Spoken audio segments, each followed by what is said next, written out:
Saya Tinia. Ya. Gimana? Temanya wanita di atas kapal. Wow, wanita di atas kapal, Ibu.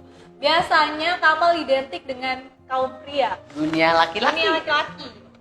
Sekarang kita memperbincangkan wanita yang di atas kapal. Ini maksudnya apa ya?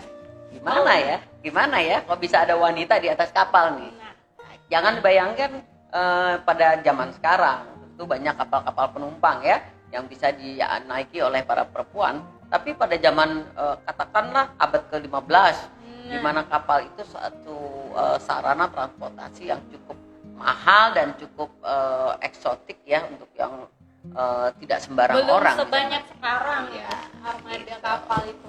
Nah, awal-awal pelayaran itu sebenarnya aturannya tuh seperti apa sih, Bu? Apalagi untuk kaum wanita. Nah, pada sekian abad yang lalu ketika pedagang-pedagang mulai mengarungi lautan, mencari benua baru, mencari harapan baru, ternyata mereka melihat bahwa naik kapal untuk menuju satu daerah atau dunia yang baru yang memberikan harapan kepada mereka, misalnya dari Timur Tengah ke Asia, dari Asia ke Timur Tengah, itu karena dengan tujuan awalnya adalah mereka untuk berdagang, ya, untuk berdagang, dan perdagangan itulah yang membawa mereka ke benua-benua lain, ya, membuka dunia mereka. Nah, ternyata perdagangan itu dahulu itu kan dengan kapal mengarungi lautan itu penuh risiko. Dan space-nya kapalnya nggak sebesar-besar sekarang kan. Kapal dulu kan masih ukurannya kecil dengan muatan mungkin sekitar 100 orang gitu awalnya. Dan ternyata mereka baru berkembang kemudian sampai akhirnya pada abad ke-17 itu kapal yang terbesar bisa memuat 360 orang. Nah, mereka rata-rata adalah pedagang karena mereka mencari ke Afrika, ke Asia, dan itu untuk mencari untuk perekonomian lah ya. Nah, oleh sebab itu kita bisa bayangkan bagaimana mahalnya space yang ada di kapal. Dan biasanya kapal-kapal itu lebih diutamakan untuk mengangkut barang dagangan. Nah, yang sangat mahal. Nah, oleh sebab itu space untuk awak itu sangat terbatas. Contoh, misalnya muat 100 orang, space untuk mereka tuh misalnya tempat tidurnya hanya 50. Karena kan 50 harus bertugas, yang 50 istirahat gitu gantian. Nah, bisa dibayangkan, dan mereka tuh berlayar itu bulanan. Contoh nih ya, dari Eropa, dari Amsterdam dengan kapal layar ke Cape Town, ke Tanjung Harapan, Pantai Gading di Afrika, itu mereka harus berlayar 154 hari. Wow, 154 hari. Iya, berapa bulan tuh? Sekitar 3 bulan, 5 bulanan. 5 sampai 6 bulan. Wah. Nah, terus mereka harus tinggal di sana selama kurang lebih 29 hari, 30 hari, 1 bulan lah untuk menyesuaikan dengan musim. Perjalanan panjang. Dan harus membersihkan kapal dan sebagainya. Itu sekitar 29 hari. Kemudian dari Cape Town ke Batavia, mereka harus berlayar lagi sekitar 78 hari. Saya bayangkan sekitar 7 bulan, 8 bulan mereka harus di atas kapal. Di atas kapal, berlayar dari Eropa ke Asia. Nah, kemudian apakah perempuan itu ada di atas kapal? Pertanyaannya, apakah wanita itu diperbolehkan di atas kapal? Tinggal di atas kapal. Jadi pada saat itu abad ke-16 gitu ya, 17 gitu, 1600 ini kami dari arsip Belanda yang kita dapat itu ternyata untuk kapal VOC itu tahun 1619 sampai 1650 pernah diizinkan perempuan boleh berlayar di atas kapal dengan catatan mereka itu adalah keluarga atau istri daripada para pejabat kapal. Mereka mendapatkan tempat sendiri di buritan, ada ruang sendiri. Seperti gambar kita. Gambar itu. Mungkin teman-teman guys, kalian udah lihat di poster yang kemarin kita bagikan. Itu ada gambar wanita di gurita. Nah, mereka ditempatkan di sana untuk para keluarga, istri atau pembantu yang dibawa oleh para pejabat itu untuk ngurusin istri dan anak-anaknya. Nah, bagaimana dengan wanita yang tidak punya uang atau dia tidak bisa bayar karena harganya mahal dan mengingat juga tempatnya terbatas? Akhirnya banyak sekali wanita-wanita yang memang karena satu, dia ingin ketemu suaminya yang sudah bekerja di Asia sebagai pegawai VOC di Asia. Mereka akhirnya Nyamar jadi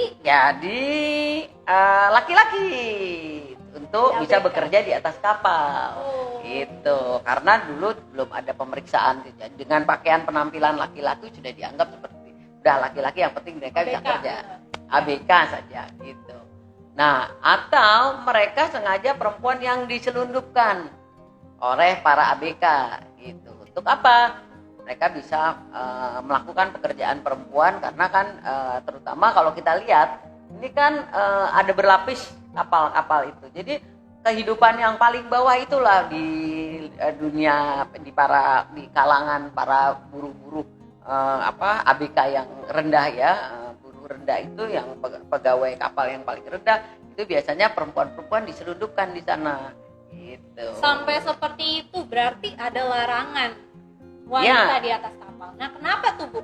Sampai ada larangan berarti kan ada penyebabnya. Kenapa? Nah, ini yang menarik. Ternyata larangan perempuan di atas kapal itu sudah ada memang sejak dari dulu. Sejak dari nenek moyang kita masih berlayar dalam jarak pendek. Dianggap berlayar itu adalah sebagai tugas suci. Jadi itu harus bersih. Tidak boleh ada yang bisa menyebabkan keributan. Bisa dibayangkan kalau berlayar berbulan-bulan ada perempuan 1-2 orang perempuan di antara puluhan ratusan laki-laki, apa yang akan terjadi? Bisa terjadi kekacauan. Nah, ini memang sudah jadi sejak zaman dulu gitu ya. Kayaknya aduh, perempuan ini selalu menjadi penyebab nih. Perempuan yang penyebab masalah dibilang padahal nggak begitu lah, Bu. Nah, gitu. Jadi ini sehingga mereka sudah membuat peraturan perempuan memang dilarang di atas kapal. Apalagi sampai di dalam kapal itu adanya perempuan yang ilegal yang diselundupkan. Yang diselundupkan tadi. Dan mereka menghibur para ABK. Nah, itu dianggap pembawa sial. Dan beberapa laporan di arsip Belanda itu menyebutkan karena adanya kasus perempuan ilegal di sana diketemukan di sana sehingga kapal itu tidak pernah sampai lah atau nyasar. Banyak problem ya, Bu. Nah, itu. Nah, karena kehidupan itu adalah kehidupan di bawah di bawah kapal, di bagian bawah kapal, sering terjadi perempuan-perempuan ilegal itu tidak ketahuan, tidak dilaporkan. Tapi banyak juga kejadian akhirnya ketahuan. Misalnya perempuan yang sengaja menggunakan pakaian laki-laki karena dia ingin berlayar, ingin ke Asia. Gimana ketahuannya? Ketahuannya kan mereka tidur bersama-sama ya. Kemudian juga tidur mungkin nggak ketahuan. Nah, ketidur nggak ketahuan. Masih pakai pakaian. Ketika mereka ke kamar mandi, baru mereka kan kamar mandinya kan atau tidak ada kamar umum terbuka. Di situ biasanya yang perempuan nggak mau kan, barulah di sana ketahuan. Ketika itu tidak dilaporkan ke kapten kapal, ya itu akan menjadi rahasia di antara mereka. Tapi begitu ketahuan kapten kapal, bisa terjadi akan diadili, dikasih hukuman tergantung beratnya. Kalau misalnya tidak berat atau dianggap bisa bermanfaat untuk membantu membersihkan ruangan gitu atau membersihkan atau mencuci pakaian, akhirnya dia akan secara resmi dipekerjakan sebagai itu. Tapi apabila ketahuan terjadi apalagi terjadi hal-hal yang tidak diharapkan dan mereka biasanya juga di bagian bawah itu sering ABK-ABK itu juga mabok-mabokan karena untuk melupakan itu. Jadi dengan adanya perempuan, kawan maritim mungkin mau lihat nih, suasana kapal pada saat dulu ini menggambarkan suasana kapal waktu itu yang tadi seperti ini Pak. Ya, itu bagaimana perempuan ternyata juga jadi penghibur akhirnya. Dan sering terjadi ternyata seandainya pimpinan regu meriam misalnya membawa istrinya karena kondisi akhirnya manusiawi ya, akhirnya mereka bisa saling suka menyukai satu dengan yang lain. Nah, kemudian juga ketika terjadi ketahuan bahwa mereka oleh kapten kapal yang memang tegas, mereka ketahuan bahwa perempuan itu akhirnya menjadi penyebab permasalahan di kapal, sering terjadi perempuan itu akhirnya dihukum dan dibuang ke laut. Seperti gambar yang ada di sini kita terlihat perempuan itu dibuang ke laut. Nah, bisa dibayangkan banyaknya perempuan-perempuan pada saat itu. Kalau kapal yang besar itu bisa memuat sekitar 10 sampai 20 sampai 30 perempuan ya. Wow. Nah, kebayangkan kalau ini jangan-jangan mereka yang juga jadi putri duyung ya. Berarti putri duyung itu wanita yang ditenggelamkan. Oke. Nah, kalau misalkan Bu, untuk ABK-nya sendiri, kalau misalnya ada masalah wanitanya itu ternyata bermain dengan ABK kapal. Nah, ABK-nya juga dihukum. ABK-nya dihukum karena itu juga menjadi salah satu aturan yang harus ditegakkan. Karena kalau tidak, tapi tetap saja namanya manusia ya, mereka tetap terjadi kasus-kasus penyelundupan itu. Nah, bagaimana apabila terjadi hal-hal yang di sana juga ada hukuman yang dianggap sial gitu ya, di samping dengan perempuan. Karena saat itu kan memang 8 bulan 7 bulan ya di laut ya, nggak ada perempuan misalnya ya, akhirnya terjadilah penyimpangan. Nah, itu biasanya hukum berat waktu itu. Hukumannya seperti apa? Mereka dimasukkan ke dalam karung, diikat, dikasih berban, kemudian ditambah dengan kucing hitam biasanya. Kucing hitam. Langsung dilempar ke laut. Wah, dia buang ke laut. Ini juga ya. Ini hal yang menarik, tapi bahwa kita melihat di sini perempuan pada abad-abad itu sampai dengan sebelum jadi dimulainya adanya pelayaran sampai dengan akhir abad ke-19 di mana sudah mulai ada kapal bermesin, kapal uap, dan diciptakan kapal penumpang, barulah adanya pelayaran dari memang khusus penumpang dengan perempuan ya, dari dari Eropa ke Asia. Bagaimana dengan pelayaran yang dari Cina misalnya ya, kita tahu kan ternyata ada ekspedisi Cina yang ke Asia dan ternyata dia membawa wanita juga kan. Nah, itu mereka termasuk adalah kelompok yang perempuan-perempuan yang istimewa karena dia adalah apakah dia keluarga kapten, keluarga kerajaan. Contohnya ketika kita kenal ada cerita tentang Putri Cina yang yang waktu itu menikah dengan Sunan Gunung Jati.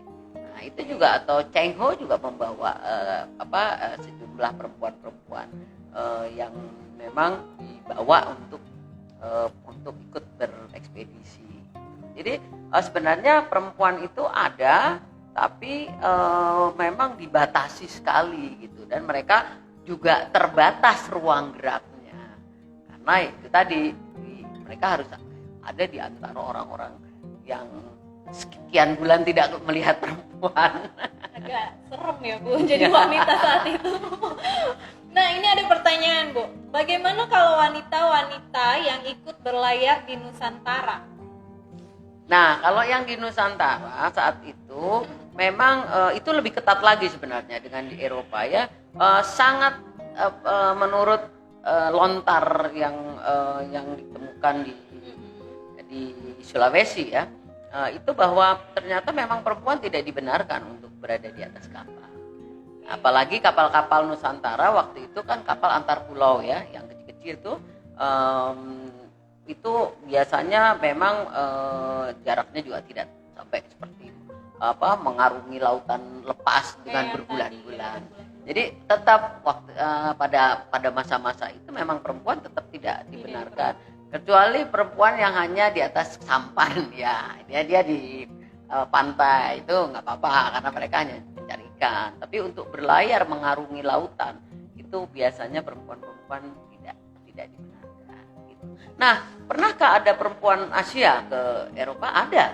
Ada perempuan Asia ke Eropa itu ada dalam catatan arsip itu memang ada catatan bahwa perempuan Asia dibawa ke Eropa. Mereka rata-rata apakah itu tahanan? Jadi istri pangeran yang dibuang ke ke koloni Belanda yang di Afrika atau di India, atau juga mereka adalah istri-istri para petinggi. Biasanya banyak sekali di dalam catatan arsip, contohnya adalah petinggi VOC itu banyak mempunyai istri orang Jepang, orang Thailand, mereka punya istri orang dari Cina, mereka ada. Itu dibawa ke Eropa waktu itu, tapi sangat jarang. Nah, tapi waktu awal-awal pelayaran juga banyak. Ternyata di Batavia itu banyak orang kulit putih. Ya betul. Justru mereka kan kita tahu kan ratusan tahun VOC itu menguasai Nusantara ya. Jadi memang sudah banyak orang-orang kulit putih yang ada di Asia.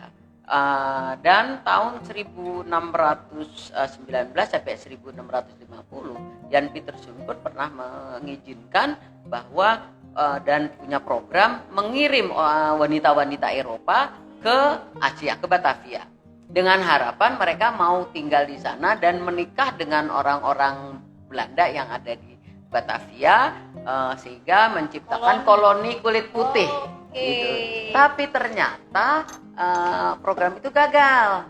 Kenapa? Karena ternyata banyak perempuan-perempuan Eropa yang datang ke Asia, mereka rata-rata tidak cocok dengan iklim yang panas. Terus sehingga mereka mudah terkena penyakit tropikal dan banyak yang meninggal. Gitu. Terus mereka juga tidak cocok dengan makanan dan sebagainya.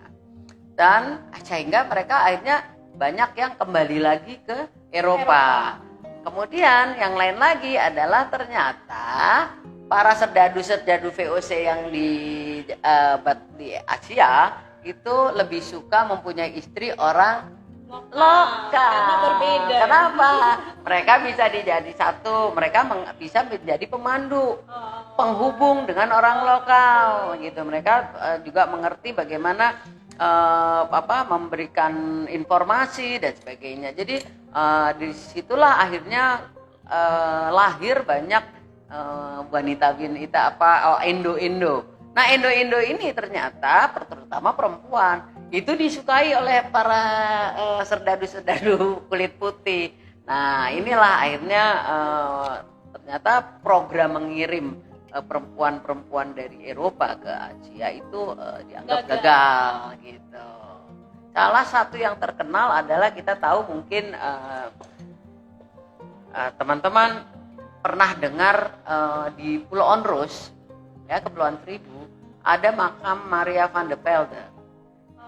Maria van de Velde adalah salah seorang dulu dia adalah pembantu pendeta. Pembantu yang ikut ya? Ya, pembantu yang ikut pendeta Kristen ke Batavia karena dia yatim piatu dan dia mengurusi istri pendeta dan anaknya. Tapi begitu sampai di Batavia ternyata istri pendeta itu meninggal. Nah, karena meninggal akhirnya anaknya si pendeta dikirim ke rumah ke keluarga Belanda, dan si Maria van de Velde akhirnya menikah dengan bos dari Pulau Onrus. Makanya dia akhirnya dari seorang pembantu, dia akhirnya menjadi istri penting di sana, dan dia terkenal katanya cantik ya. Tapi dia meninggal dengan usia sangat muda karena terkena penyakit tropikal. Oke. Ada lagi, Bu. Apakah ada pernikahan di atas kapal abad-abad 18? Pernikahan di atas kapal tidak ada. Wanita Nah, aja mereka tidak yang bisa. datang, kalau pernikahan di atas kapal berarti kan dia adalah single ya gitu. Rata-rata mereka tuh sudah, memang kalau perempuan yang berlayar itu dia adalah biasanya dia keluarga kaya gitu. Dan sangat riskan membawa gadis di atas kapal seperti itu, kecuali dia betul-betul dilindungi ya gitu.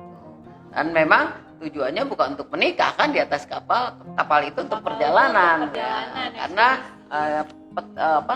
betul-betul ABK itu punya fungsi penuh selama sekian bulan untuk menjaga kondisi kapal. Jadi nggak ada kalau zaman sekarang. Nggak ada guys. Kalau Memang sekarang kan kapal dipakai buat nikah. Kalau dulu masih belum bisa. Karena kapal memang khusus buat berdagang, ekspedisi gitu. Memang sudah ada fungsinya. Dan wanita memang tidak diperbolehkan. Nah, kawan maritim, kalau mau bahas tentang wanita di atas kapal ini memang cukup panjang ya. Gak kerasa nih kita udah 25 menit. Oh. Mudah-mudahan kalau masih ada pertanyaan lagi, tidak tidak ada sih. Oke. Kalau gitu kita akhiri sampai di sini pembicaraan kita, dan kita akan ketemu di 2 minggu lagi. Jangan lupa saksikan dari awal jam 11 tepat. Kita akan bincang-bincang santai dengan tema lain lagi yang menarik untuk diperbincangkan. Ikuti terus informasinya, apa itu topiknya, nanti kita akan informasikan di media-media kita ya. Oke, jadi terima kasih atas perhatian teman-teman sekalian. Thank you guys. Dan